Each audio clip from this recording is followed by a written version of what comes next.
رمز الفخر شيخة الأوصاف والشاني، اللي لها أفعال كل الناس ترويها. أم ناصر الشامخ الطيب عنواني، فيها الكرم والوفا والعز يعنيها، فيها الكرم والوفا والعز يعنيها.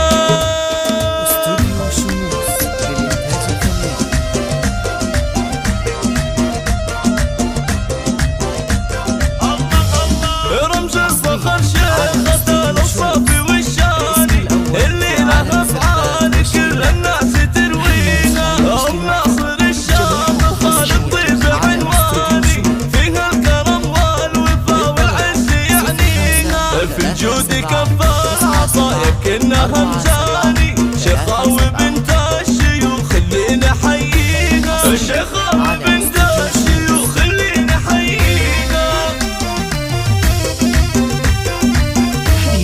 أم ناصر في نصيلة كيف قفاني، في مدح هذه الأميرة صعب توفيها، إقبالها يوم عرس محمد تباني، بالنور تشرق على الدنيا وما فيها، في عرس ابنها محمد أهدي الحاني، واهدي لها التهنئة من قلبي يغليها، واهدي لها التهنئة من قلبي يغليها.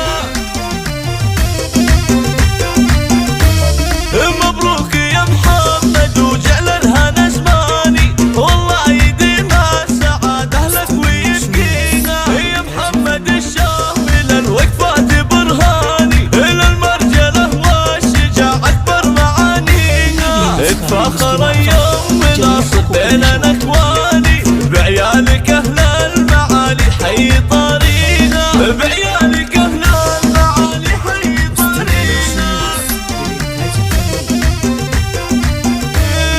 بناتك الشامخات القدر والشاني، ذوق وأدب وأفضل الأخلاق نرويها، المجد في ألن ويجيبون الأزماني، عتبان والعز للعتبان يعنيها. يا أم ناصر عسى أفراحك الآني، جعل الهنا في حياتك فاني يرويها، وجعل الهنا في حياتك فاني يرويها. على استوديو شوز.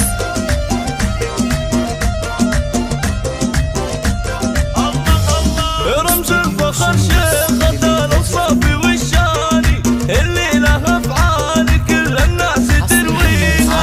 أم ناصر الشامخ الطيب عنواني، فيها الكرم والوفا والعز يعنيها، في الجود كفار عطايا كنها مزاني، شيخة وبنت الشيوخ اللي نحييها، شيخة وبنت الشيوخ اللي نحييها.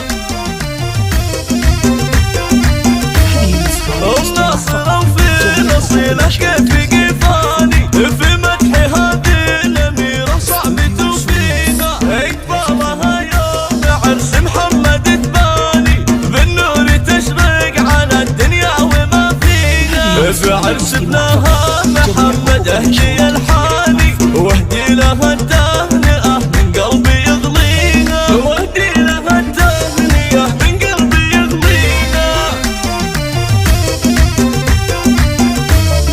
مبروك يا محمد وجعل الهنا زماني، والله يديم السعادة لك ويبقيها. يا محمد الشامل الوقفات برهاني، إلى المرجلة والشجاعة أكبر معانيها، اتفاخر يوم ناصر بيننا